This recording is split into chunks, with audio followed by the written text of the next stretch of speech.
Dieu très haut. Gloire à l'Éternel. Shalom bien-aimés.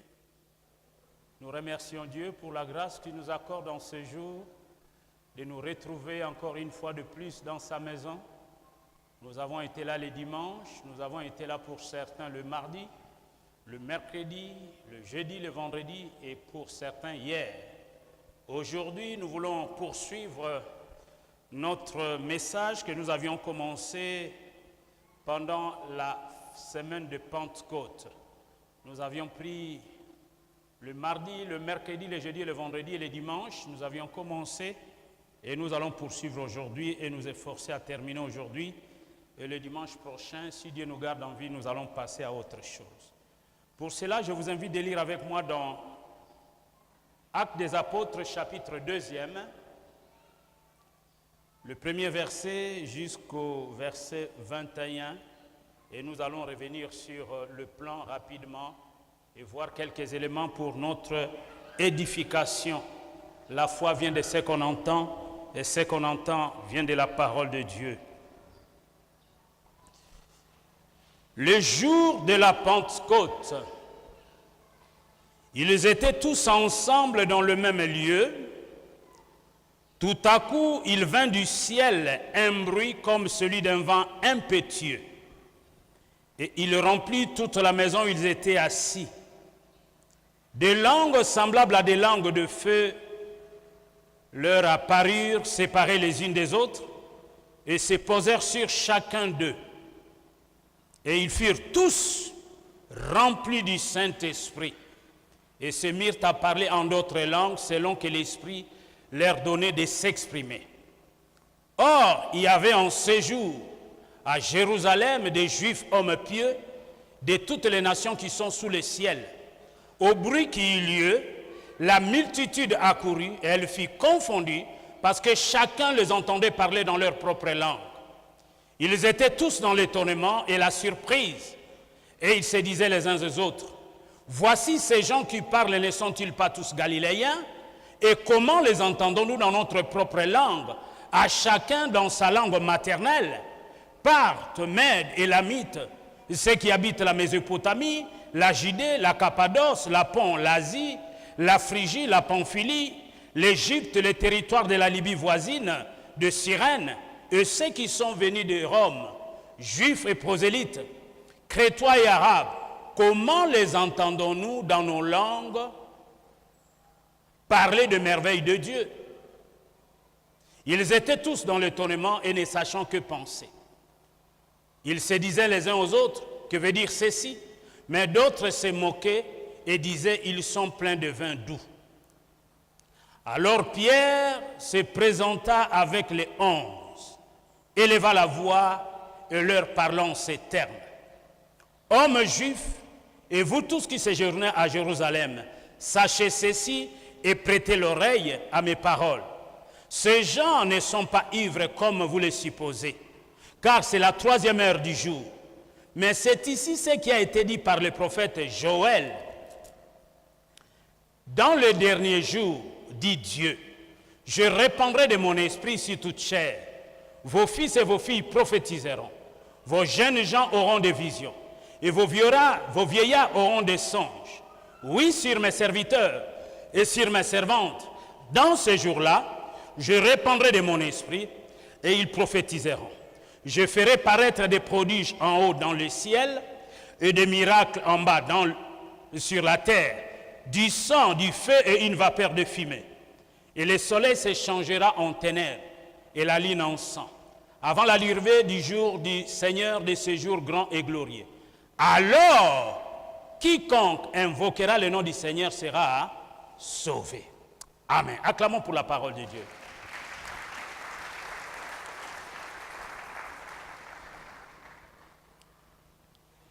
Vous pouvez lire à la maison jusqu'au dernier verset parce que tout ce chapitre 2 des Actes des Apôtres est tellement riche.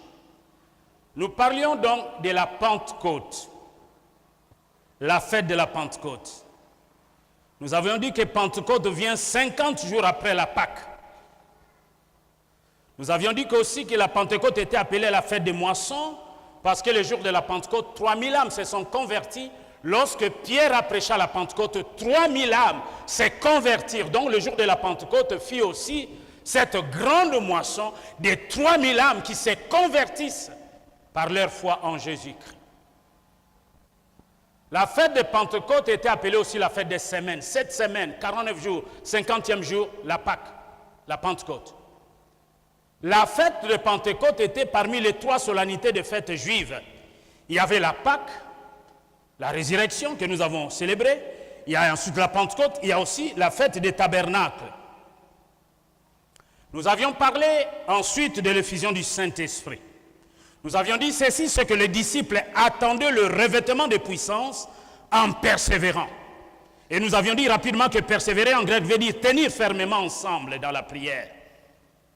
Donc ils étaient réunis d'un commun accord. Ils persévéraient dans la prière d'un commun accord. Donc j'avais souligné ceci, je dis c'est que toute rivalité ou jalousie avait disparu parce qu'ils ont persévéré d'un commun accord dans la prière pour attendre maintenant l'effusion du Saint-Esprit, le baptême dans le Saint-Esprit.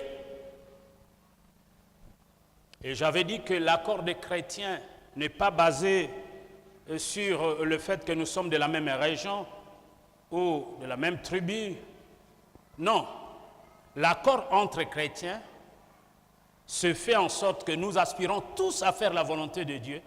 Qui que nous soyons, Muluba ou Mukongo, Mungalo, Mouswahili, nous devons nous accorder parce que cette promesse est pour nous, pour nos enfants, pour ceux qui sont au loin, en aussi grand nombre que Dieu les appellera. Et Dieu ne fait point exception de personne. Il n'y a pas une race plus élue que d'autres races. Amen. Et c'est là, c'est dans la mission que Jésus avait donnée à ses disciples. À l'effet de toutes les nations, les disciples, nous en avions parlé lorsque nous avions pris Actes chapitre 1er. Jésus prépare ses disciples. Il leur prépare comment faire la mission. Ils ne devaient pas faire la mission à leur manière. Ils ne devaient pas aller choisir seulement certaines nations, certaines tribus. Non, allez, faites de toutes les nations, de toutes les tribus, de toutes races, les disciples. Donc sans discrimination. Et à l'Église, nous n'avons pas besoin des affinités avec un tel ou tel frère, telle sœur, pour que nous puissions nous mettre en accord. Nous sommes tous sauvés par grâce, nous sommes tous membres du corps, nous formons tous un corps et nous nous accordons. Parce que nous servons la cause de Jésus-Christ. Il n'y a pas de parti politique à l'Église. Nous devons travailler d'un commun accord, dans l'unité de la foi, pour plaire à Dieu. Ça, c'était des éléments que nous avions vus le dimanche dernier, nous n'allons pas y revenir. Nous avions dit aussi qu'à partir de là, on peut souligner que nous appartenons à Christ et nous devons croire aussi et souhaiter, désirer, vivre et recevoir ses promesses. Et nous avions dit que le baptême dans le Saint-Esprit n'est pas la nouvelle naissance. Il consiste dans un revêtement de puissance. Il ne faut jamais surtout dire que quelqu'un n'est pas baptisé du Saint-Esprit. Quelqu'un n'est pas sauvé parce qu'il n'est pas baptisé du Saint-Esprit. Non. Le baptême dans le Saint-Esprit, c'est une autre expérience. C'est le revêtement de puissance. Mais la nouvelle naissance en est une autre. Celui qui n'a pas l'Esprit de Christ n'est pas né de nouveau. Celui qui reçoit Christ, il devient le temple du Saint-Esprit. Il devient une nouvelle créature en Christ. Si quelqu'un est en Christ, il est une nouvelle création. Les choses anciennes sont passées et toutes choses sont devenues nouvelles. 2 Corinthiens 5, 17. Mais le baptême dans le Saint-Esprit, c'est le revêtement de puissance. Puisque nous sommes appelés à être des témoins, et nous ne devons pas témoigner n'importe comment, nous devons être efficaces dans notre témoignage. Voilà pourquoi le Seigneur s'est engagé et dire à ses disciples, ne commencez pas d'abord la mission, restez à Jérusalem jusqu'à ce que vous soyez remplis et baptisés du Saint-Esprit. Alors, vous serez mes témoins à Jérusalem, en Judée, jusqu'aux extrémités de la terre. Et le témoignage commence d'abord dans notre entourage le plus immédiat. Il n'est pas question d'avoir des grandes ambitions, de dire, bon, je vais devenir un méga pasteur, un méga bishop aux États-Unis. Non. Dans ton entourage immédiat, tu dois faire preuve que tu es né de nouveau. Que tu produis des fruits dignes de la repentance. Que tu es passé de la mort à la vie. Que tu es devenu une nouvelle création. Il faut convaincre d'abord son entourage le plus proche. Les témoignages commencent à Jérusalem, là où ils étaient, et jusqu'aux extrémités de la terre. Je vous avais donné mon exemple. J'étais en Europe, j'ai prêché l'évangile, mais suivi le baptême dans le Saint-Esprit. Après que ces derniers aient fait cette expérience, le baptême dans le Saint-Esprit avait pour signe le parler en langue. Ils n'ont pas parlé de parler en langue avant d'être baptisés. C'est après. Le parler en langue suivi, mais ne précéda pas. C'est très important. Parce qu'il y a des parlers en langue diaboliques et sataniques, où les gens vous soufflent toutes sortes de parler en langue. Oui, Satan se déguise en ange de lumière. Il y a des parlers en langue satanique et diabolique. Mais le parler en langue authentique et biblique ne précéda jamais le baptême, mais suivi le baptême. Ils ont commencé à parler en langue après être baptisés du Saint-Esprit. Et le parler en langue était un sceau, un signe initial que ces derniers font cette expérience du baptême dans le Saint-Esprit. Et après, nous avions commencé à parler à pas mal de choses. Je vous avais donné beaucoup d'exemples. Et j'avais dit aussi ceci, ce que... Ok. L'événement de la Pentecôte tel que Luc le décrit. Nous sommes arrêtés là, j'ai pris quelques éléments. Nous voulons le voir rapidement et prendre quelques éléments d'autres en compte.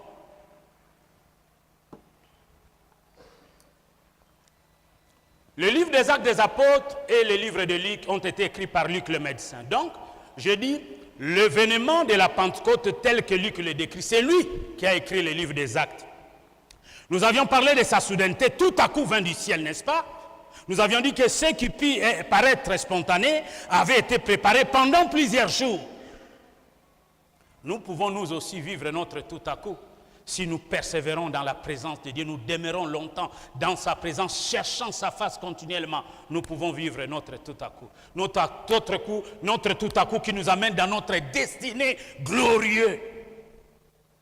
Dieu veut nous voir épanouir. Dieu veut nous voir aller de l'avant. Mais pour vivre c'est tout à coup, il y a un travail au préalable qu'il faut faire. Ce que vous allez devenir demain, le lendemain, dépend de ce que vous faites de votre vie chrétienne d'aujourd'hui. Si aujourd'hui vous vivez dans la légèreté, dans la négligence, dans la mesquinerie, dans la bassesse, dans la médiocrité, dans l'hypocrisie, eh bien demain vous ne connaîtrez pas une vie chrétienne heureuse et glorieuse. Il vous faut vous discipliner aujourd'hui et aujourd'hui réformer vos voies pour que demain vous puissiez vivre pleinement votre destinée. Car tes destinées sont entre les mains de Dieu, non entre les mains de Satan. Mais tu peux hypothéquer ta destinée si tu vis dans la négligence, tu vis comme un religieux, tu vis comme un pharisien. Tu peux hypothéquer ta destinée. Mais prends ta destinée entre tes mains. Sois sérieux avec Dieu. Cesse l'apparence de la piété. Sois authentique, sois vrai. Marche dans les voies de Dieu. Laisse-toi conduire par l'Esprit de Dieu. Marche selon l'Esprit de Dieu. Et tu n'accompliras pas les désirs de la chair. Chacun de nous a une grâce, une bénédiction, une destinée que Dieu lui a destinée. Donc, pour dire, comme disent les Quinois, l'église, nous avons tous une part, un lot. J'ai parlé d'Ephraïm et de Manassé. Oubliez fécond. La vie nouvelle en Christ nous rend fécond. Personne n'est venu laisser quelqu'un d'autre ici. Mais pour vivre sa destinée, il faut faire les choses selon le modèle, selon le critère divin, selon les principes bibliques et vivre sa destinée. Parce que Dieu a un projet de paix et de bonheur pour nos vies et non un projet de malheur. Je connais les projets que j'ai formés pour toi, projet de paix et de bonheur, non un projet de malheur. Mais pour vivre ces projets, ce n'est pas simplement des slogans. Je connais des projets que j'ai formés pour vous, projet de paix, projet de malheur. Non. Les violents s'emparent du royaume des cieux. Il y a un prix à payer. Ce prix, c'est le prix de la consécration. Le prix, c'est l'écoute de Dieu. Le prix, c'est l'obéissance à la parole de Dieu. Le prix, c'est réformer ses voies. Si mon peuple sur qui mon nom est invoqué s'humilie, prie et cherche ma face, s'il se détourne de ses mauvaises voies, je l'exaucerai des cieux, je pardonne son péché, son pays, je guérirai. Le prix, c'est d'être un vase d'honneur. C'est appliquer son cœur à demeurer dans la pureté afin d'être utile, propre, pour toute bonne œuvre, sanctifié, mis à part. Amen. Sa provenance du ciel. Le baptême dans le Saint-Esprit ne vient pas d'un homme. Cela vient du ciel, sa provenance. C'est très important. Personne n'est un dépositeur du baptême dans le Saint-Esprit. Tout à coup, l'aspect spontané vint du ciel. Parce que Jésus il a dit, je m'en vais vous préparer une place, je reviendrai. Mais quand je serai parti, je vous enverrai le Saint-Esprit. Il a fait une promesse, n'est-ce pas? Et cette promesse s'est accomplie les jours de la Pentecôte. Donc tout à coup vint du ciel. Non. Tout à coup vint du ciel. Le deuxième ciel et le troisième ciel étaient en accord. Et le baptême dans le Saint-Esprit est venu.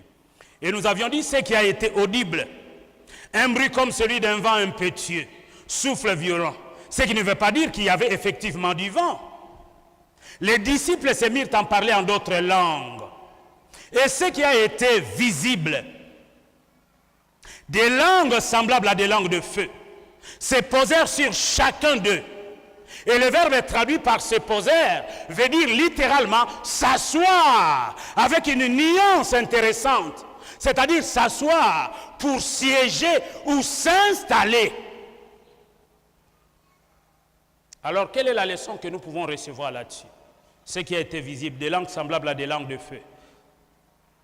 Et séparées les unes avec les autres. Et le verbe traduit veut dire se poser, littéralement s'asseoir, avec une nuance intéressante, s'asseoir pour siéger ou s'installer. Quelle est la leçon à retenir alors? La leçon spirituelle en retiré est celle-ci.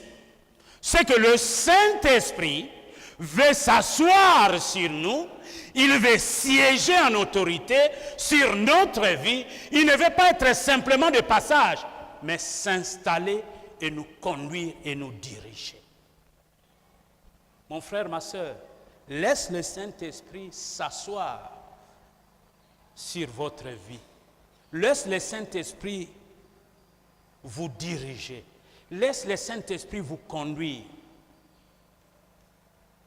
Souvent, nous n'arrivons pas à mener une vie chrétienne victorieuse parce que pour la plupart des cas, nous nous laissons conduire dans la chair. La chair prédomine plus en nous que l'esprit. Alors que si nous laissons le Saint-Esprit nous conduire, nous mènerons une vie chrétienne de gloire en gloire, de victoire en victoire. Ceux qui sont conduits par l'Esprit de Dieu sont fils de Dieu. Dieu veut que nous puissions agir d'une manière spirituelle et non charnelle. Les vrais adorateurs, c'est ceux qui adorent Dieu en esprit et en vérité. Et les services que nous apportons à Dieu, c'est un service spirituel. Dieu n'a que faire de notre chair. Il veut que nous soyons des instruments entre ses mains, utilisés par le Saint-Esprit. Le Seigneur, sachant des lacunes des hommes qu'il avait appelés, les disciples, il s'était engagé de les inspirer, de les qualifier. Il savait que les disciples avaient beaucoup de lacunes, beaucoup de limitations. Il s'est engagé de les remplir du Saint-Esprit pour que ces derniers soient qualifiés et inspirés. Et le jour de la Pentecôte, les gens se sont étonnés de Pierre. Les gens n'ont pas reconnu Pierre. Certains ont dit, mais tiens, c'est lui qui était craintif, c'est lui qui avait régné le maître, c'est lui qui avait menti. Mais Pierre peut parler avec tant d'assurance, avec tant de certitude, oui, parce qu'il est rempli du Saint-Esprit. L'expérience du baptême dans le Saint-Esprit a donné à Pierre une assurance remarquable. En sorte qu'une seule prédication, 3000 âmes se convertissent. La Bible dit que ceux qui ont écouté le message de Pierre ont eu de cœur vivement transpercé et touché. Ils ont dit, homme frère, que ferions-nous? Alors Pierre et les autres apôtres vont leur dire, repentez-vous, convertissez-vous. Recevez le pardon de vos péchés, car la promesse est pour vous, pour vos enfants, pour ceux qui sont au loin, en aussi grand nombre que Dieu les appellera. C'est là les expériences de base d'un chrétien. La repentance, la foi, le pardon de ses péchés. Repentez-vous, convertissez-vous. Sortez de cette génération perverse. Car la promesse est pour vous, pour vos enfants, pour ceux qui sont au loin, en aussi grand nombre que Dieu les appellera. Amen. Donc, le Saint-Esprit veut t'employer, le Saint-Esprit veut t'utiliser, mais tu dois te laisser façonner, comme nous l'avons dit. C'est qu'on demande au va, c'est qui se laisse façonner. Commence la journée tôt dans la prière. Laisse l'Esprit de Dieu te conduire. Parce que le Saint-Esprit, le jour de la Pentecôte, est venu pour être la force qui entraîne l'Église dans le témoignage.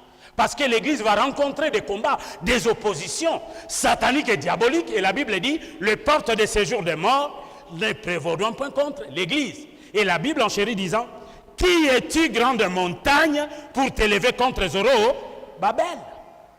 C'est par la puissance du Saint-Esprit que l'Église peut aller de gloire en gloire, de victoire en victoire. Si Dieu n'avait pas accordé le baptême dans le Saint-Esprit à l'Église, n'habitez même sur vie nouvelle, mais Bandaram Kolomok.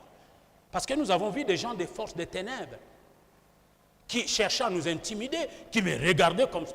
Tu ne sais pas que ce quartier, c'est un quartier résidentiel. Tu veux commencer une église, ça va faire beaucoup de bruit. Hein? Na timbeli bango, na bendi bililingi, na côté le bango sous-marin na prière. Pa! 2 semaines église de bandits, 245 membres gagnés. Tilelo, aucun parcours n'engeni. Aucun parcours n'engeni. Amen. Ils nous feront la guerre, ils ne nous vaincront jamais. Parce que celui qui est en nous est plus grand que celui qui est dans le monde. Les forces de l'enfer ne peuvent rien contre l'Église de Dieu. Lorsqu'elles marchent selon les principes de Dieu, elles ne peuvent rien, quelle que soit la coalition. Quelle que soit la taille de la coalition. Aucune force ne peut résister à l'Église qui vit selon les principes de Dieu. Chaque Église a son histoire, Vie Nouvelle a son histoire. Il y a eu des assauts de l'ennemi sur la vie de cette Église. Pour ceux qui connaissent l'Église depuis le début du 18 ans, des assauts. Mais certains qui se sont hasardés, combattant l'Église, croyant combattre l'homme, eh bien, certains sont enterrés avant l'heure. Ne prenez pas de risque de combattre contre l'œuvre que Dieu a initiée. Tu combats déjà dans l'échec. C'est ce que Gamaliel a dit aux autres qui voulaient s'opposer aux apôtres. Non, pourquoi vous combattez ces gens? Laissez. Il y a eu Tédas, il y a eu Judas, ils ont péri. Ne combattez pas, ne courez pas de risques. Si vous combattez cette œuvre, si cette œuvre vient de Dieu, vous ne pouvez pas la détruire. Mais si elle ne vient pas de Dieu, elle se détruira. Ne combat pas l'œuvre que Dieu a initiée. Tu risques de mourir avant le temps. Parce qu'il y a eu des gens qui ont combattu, qui sont morts. Morts. Dieu est amour, mais Dieu est aussi un feu dévorant. Est-ce que je parle à quelqu'un ce matin? Est-ce que quelqu'un me suit? Tiens encore de l'avenir, mais fais gaffe. Dieu est amour, mais il est aussi un feu dévorant. Ce qu'un homme aura sémé, il est moissonnera. Répands-toi et vis la vie que Dieu te réserve. Laisse-toi conduire par l'Esprit de Dieu. Le Saint-Esprit veut s'asseoir dans nos vies pour que nous soyons conduits et dirigés. Lorsque nous sommes conduits et dirigés, quels que soient les combats, les coalitions, nous ne tomberons jamais. Il y a dans la Bible, comme je vous ai dit dernièrement, des gens qui ont piégé les hommes de Dieu. Mardochée a été piégé par Aman. Qui connaît cette histoire? Ils ont comploté pour exterminer le peuple juif. Le porteur du message. Nous sommes l'olivier greffé. Mais les Israélites, c'est à eux qu'appartiennent les promesses. Mais Mardochée et Aman croyaient être plus sages que Dieu. Dans ce même piège qu'il avait tendu pour Mardochée, eh bien, il va être pendu. Laisse-moi te dire ce matin que tes ennemis tomberont dans leur propre piège. Et toi, tu connaîtras les destinées de Dieu dans ta vie. Tu vivras les destinées de Dieu dans ta vie. Que 1000, 10 000 tombent à tes côtés, tu ne seras pas atteint. La Bible dit, tu marcheras sur toute la puissance de l'ennemi et rien ne pourra te nuire. Le psaume 91. Celui qui demeure sous l'abri du Très-Haut repose à l'ombre du Dieu Tout-Puissant. Qui es-tu, grande montagne, pour t'élever contre Zorobabel? Tu seras aplani. Tu t'appelles Zorobabel. Dès aujourd'hui, je te baptise le nom de Zorobabel. Aucune montagne ne peut te résister. Mais seulement, laisse-toi conduire par Dieu. Laisse le Saint-Esprit s'asseoir sur toi, te diriger et te conduire. Alors, tu connaîtras la victoire. J'ai donné des enseignements forts ici. Dieu n'abandonne ni son peuple ni son œuvre. C'est les péchés qui empêchent Dieu de nous écouter. Mais si vous réformez vos voies, vous vous mettez en règle avec Dieu, à ta coalition, il y a RDC Congo contre Mutumoko, il y a vu Manda Yanzambe et Kosimbate. Quand l'ennemi viendra vers vous comme un fleuve, l'Esprit de l'Éternel mettra l'ange de l'Éternel campe autour de ce qu'il est, et il les arrache du danger. Laisse que l'ange de l'Éternel campe autour de toi et t'arrache du danger. Que l'ange de l'Éternel campe autour de ta vie, qui t'arrache du danger. Ils mangeront leur propre chair, ils boiront leur propre sang, tout ce qui en veulent à ta vie. Toi, marche seulement dans les principes de Dieu. Laisse-toi habiter, siégé par le Saint-Esprit. Laisse-toi conduire par l'Esprit. Parce que si tu ne te laisses pas conduire par l'Esprit, tu vas agir dans la chair. Nous n'avons pas à lutter contre la chair et le sang. Quand les gens se moquent de toi, se moquent de moi, je passe toute une journée dans la prière. Je lis la Bible, je suis en train de rigoler. Je dis, je vais les voir les uns après les autres tomber et disparaître. C'est marqué dans la Bible. Lisez Ésaïe 41, du verset 8 jusqu'au verset 10. Tout ce qui te suscite querelle, tout ce qui te suscite la guerre, tu ne les verras plus. Dieu les anéantira, Dieu les effacera, tu ne les verras plus. Tout ce qui te suscite querelle. Lisez Ésaïe 41. Lisez le psaume 35, lisez le psaume 31, lisez le psaume 86, lisez le psaume 91, lisez le psaume 25, lisez le psaume 34, lisez le psaume 31, plein de promesses. Ils te feront la guerre, ils ne te vaincront jamais. Avec Dieu, nous ferons des exploits. Oh, 1000, 10 000 tombent à tes côtés, tu ne seras pas atteint. Celui qui demeure sous l'abri du Très-Haut repose à l'ombre du Dieu Tout-Puissant. Alléluia. Laisse-toi seulement conduire par l'Esprit de Dieu. Bandoki bayana butu moi oko vivre destiné na yo. Parce que destiné na yo eza makamwa minene. Eza makamwa minene. Nous servons un grand Dieu. Dieu t'appelle à de grandes choses. Alors, cesse la bassesse, cesse la mesquinerie, cesse la médiocrité, cesse l'envie, cesse la jalousie. Sanctifie tes paroles et entre dans ta destinée. Amen.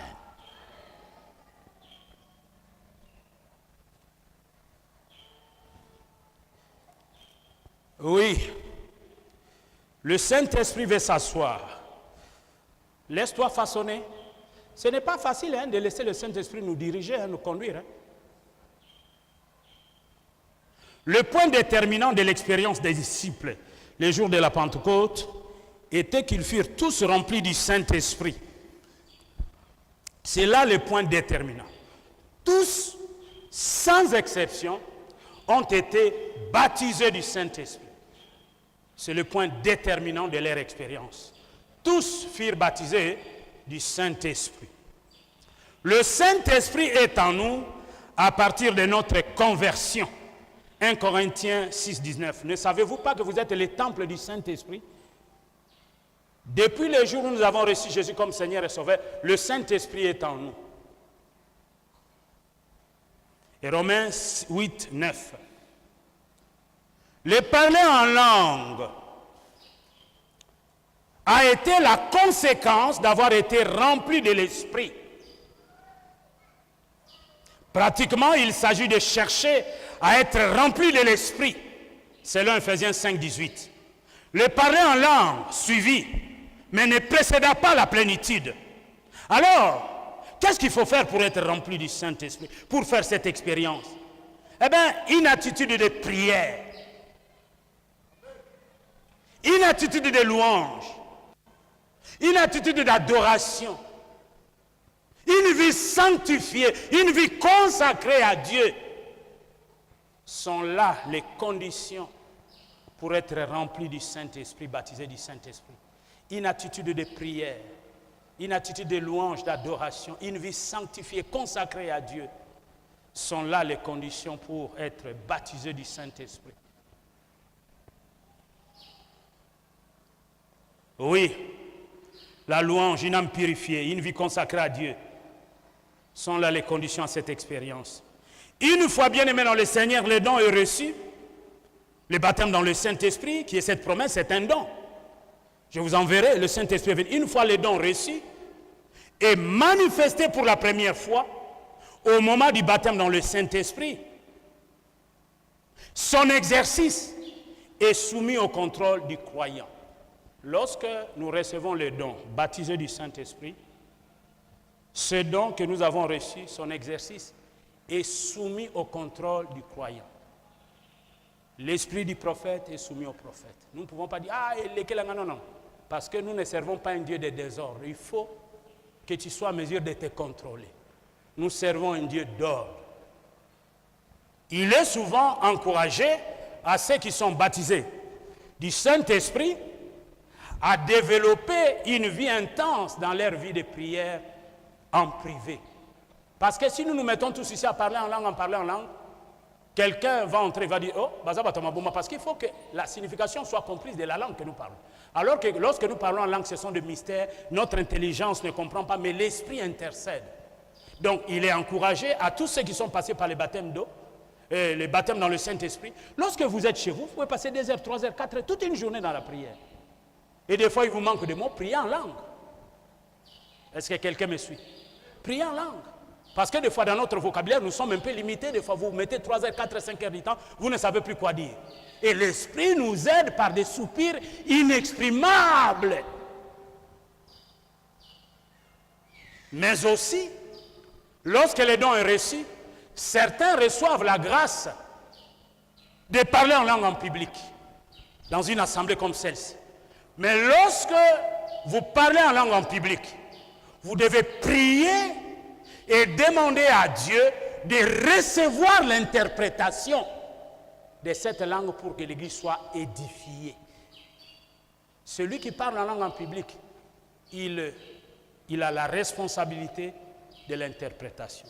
S'il n'y a pas l'interprétation, qu'on se taise à l'assemblée parce que Dieu est un Dieu d'ordre. Il est souhaitable de parler en langue, mais il est aussi mieux de pouvoir interpréter. Et tous ceux qui ont reçu le baptême dans le Saint-Esprit n'ont pas forcément cette grâce de pouvoir parler en public.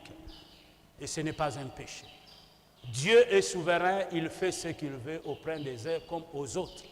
Certains peuvent avoir cette grâce de parler en langue en public et d'interpréter. Certains ne l'ont pas. Mais ceux qui vont parler en langue en public, dans une assemblée, doivent interpréter. S'il n'y a pas une interprétation, il faut se taire. Nous ne voulons pas les parler en langue diabolique et démoniaque.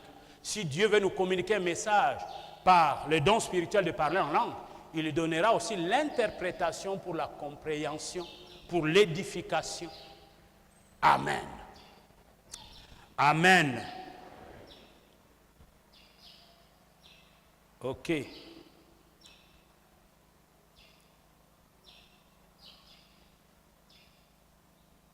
Ok. Nous allons voir le parler en langue. Ce mot veut dire signe.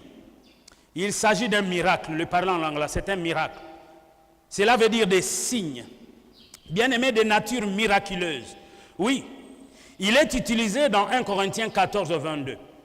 Bien-aimés, les signes, c'est parler en langue, n'a pas de sens que s'il est indicateur de quelque chose de plus grand que lui.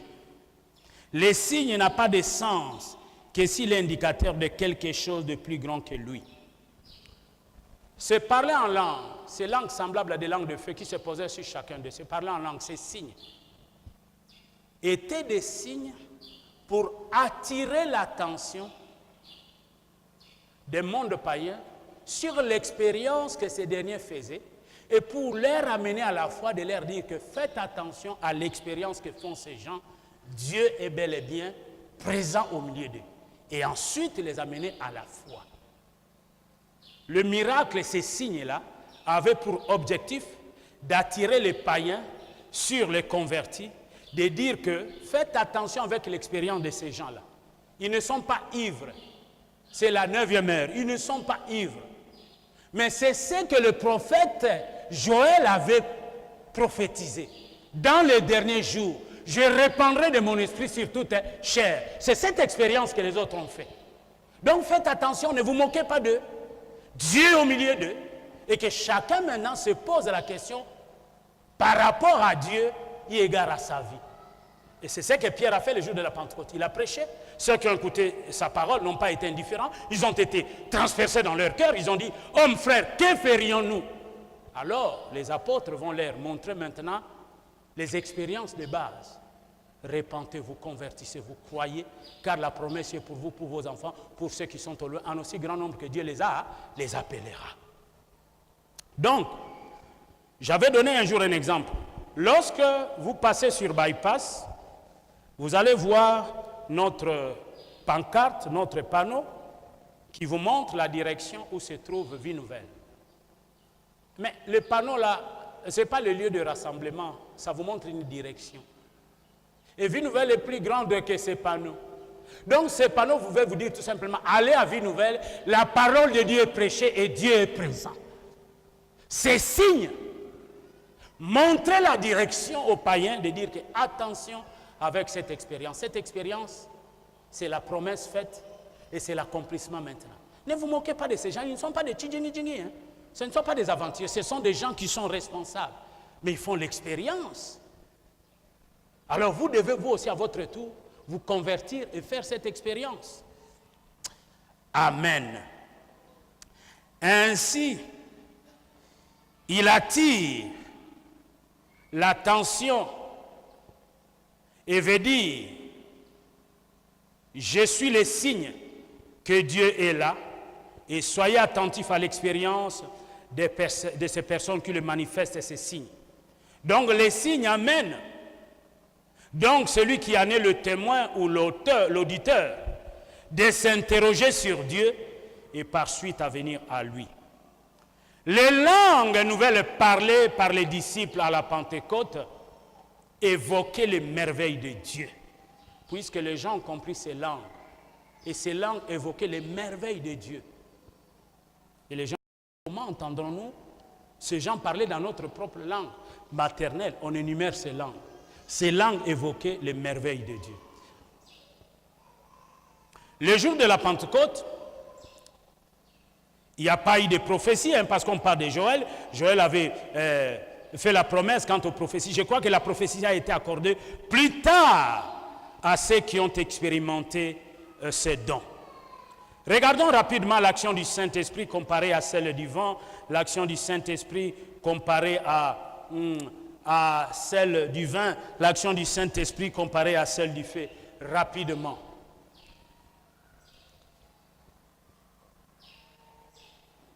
L'action du Saint-Esprit est comparée à celle du vent. La Bible est remplie d'images et des allégories et des métaphores. La Bible est remplie des hyperboles. L'action du Saint-Esprit est comparée à celle du vent. Le vent est invisible dans son action. Il en est de même du Saint-Esprit.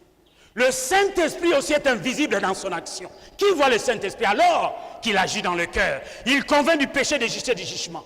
Le vent est invisible dans son action. Le Saint-Esprit est invisible dans son action. Nous ne pouvons voir que les résultats. Quand je commençais à prêcher ici, Tosimbara Molimo Centre Boité, Yaka Molimo, Yaka, Molimo bisou. Bisou, bisou. Molimo, Molimo, non. Mais voilà l'action du Saint-Esprit, l'Église est née. La parole qui a été prêchée a été accompagnée par l'action du Saint-Esprit. Les âmes se sont converties et les âmes continuent à écouter la parole parce que le Saint-Esprit est invisible dans son action. Amen. Le Saint-Esprit, le vent purifie sur son passage.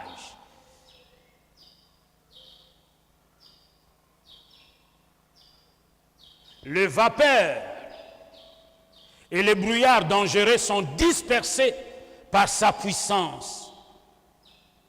Le Saint-Esprit nous purifie. Romains 8, 13.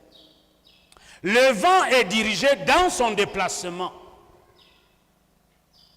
Il échappe certes au contrôle de l'homme, mais il est contrôlé par Dieu. Le Saint-Esprit se déplace toujours suivant la parole de Dieu. Lorsque nous avions commencé à prêcher ici, le Saint-Esprit se déplace toujours pour accompagner la parole de Dieu. Le Saint-Esprit se déplace toujours suivant la parole de Dieu pour confirmer la parole. Voici le miracle qui accompagneront ceux qui auront cru à mon nom. La parole de Dieu suivie de miracles et de signes qui confirment que Dieu est là. Le vent est efficace dans son action. Il apporte la pluie. Le réveil vient du Saint-Esprit. Le vent transforme par sa présence. Il affecte le climat. Le vent varie en son action. Le Saint-Esprit peut apaiser ou fustiger. C'est-à-dire que ces manifestations sont multiples. Le Saint-Esprit peut apaiser ou fustiger. Ces manifestations sont multiples.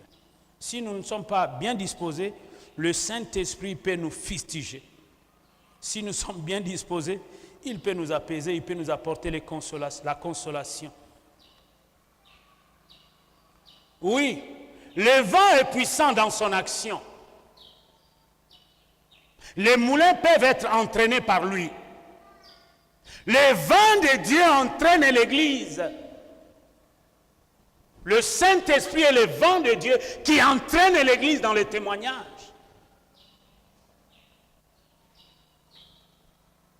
Oui.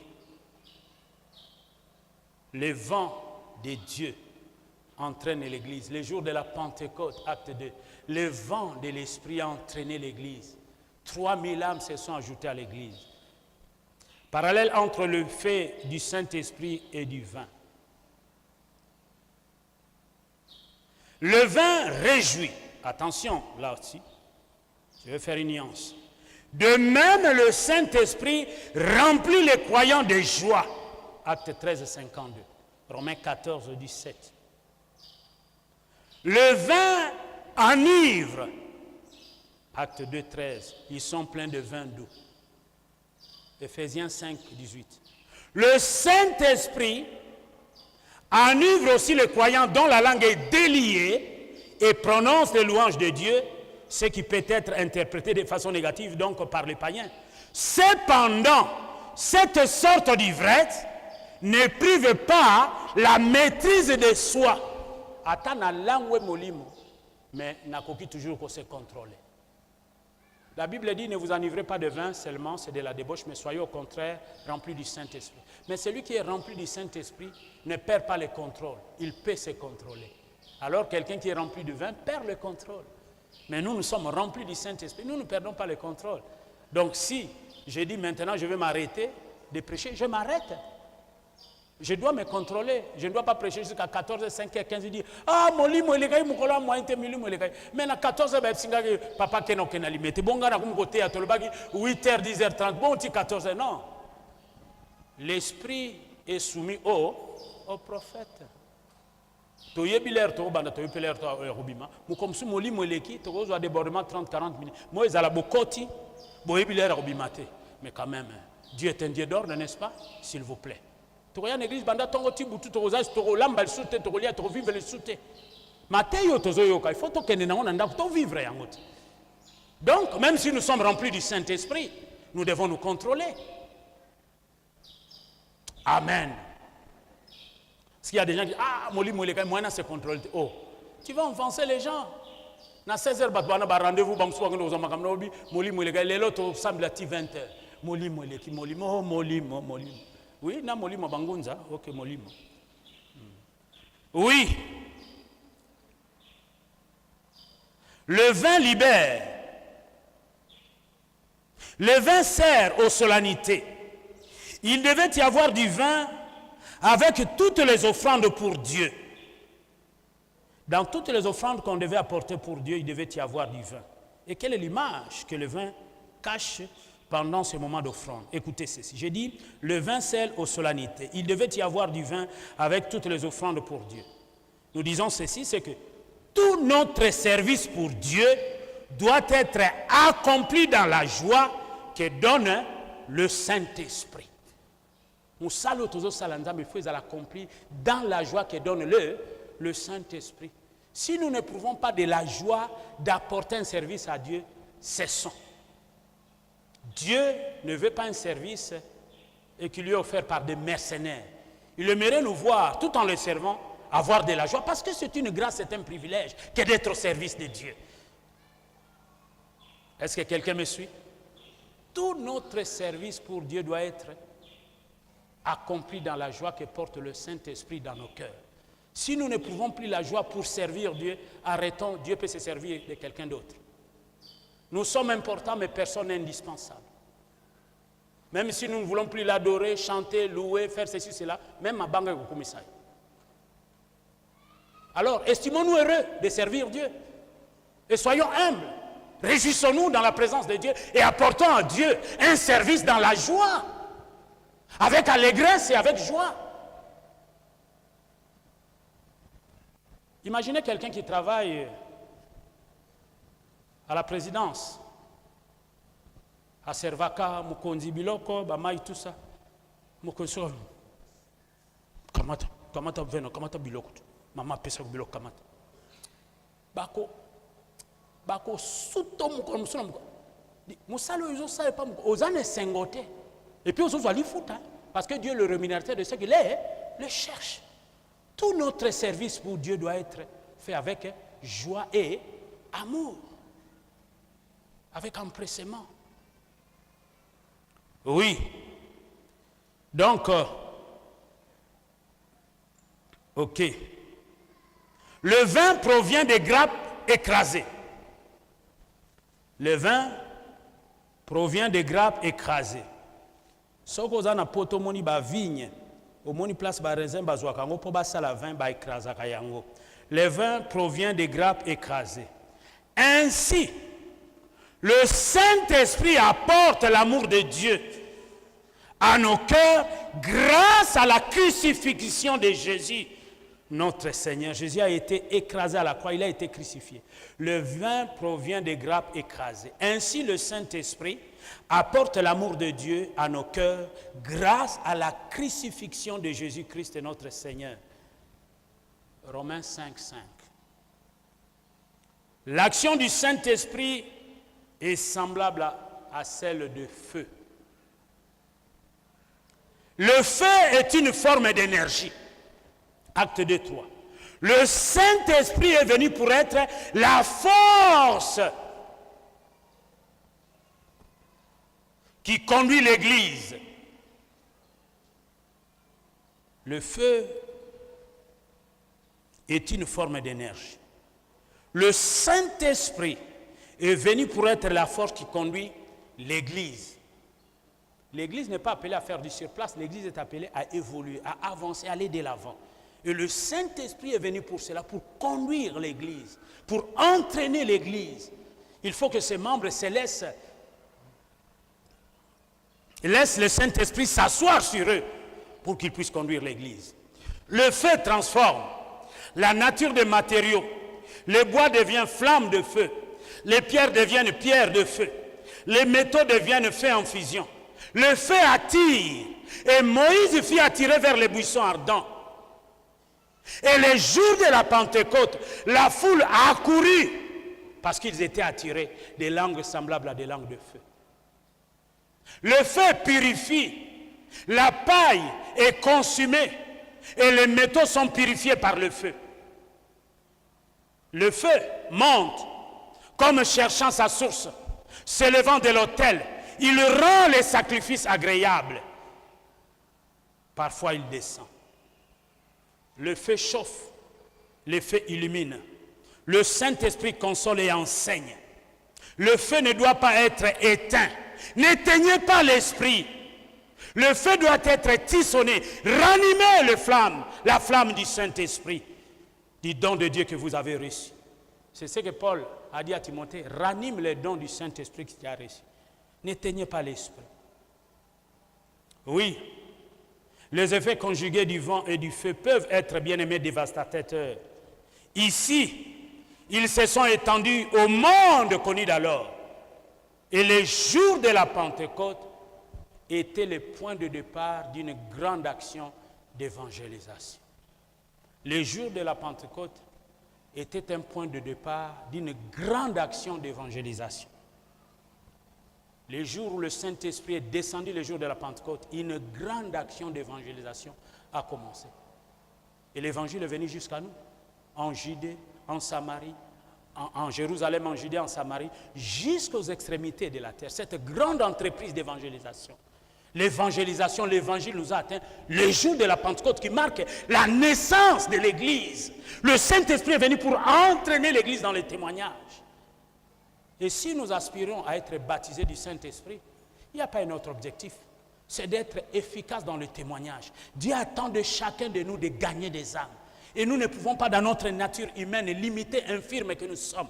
Mais lorsque nous sommes remplis du Saint-Esprit, comme Pierre, il a prêché, les gens ne l'ont plus reconnu.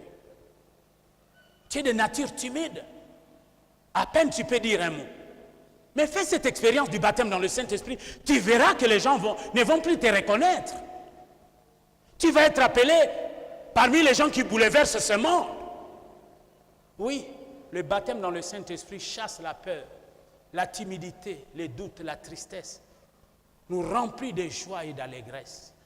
Donc le jour de la Pentecôte était le point de départ d'une grande action de l'évangélisation.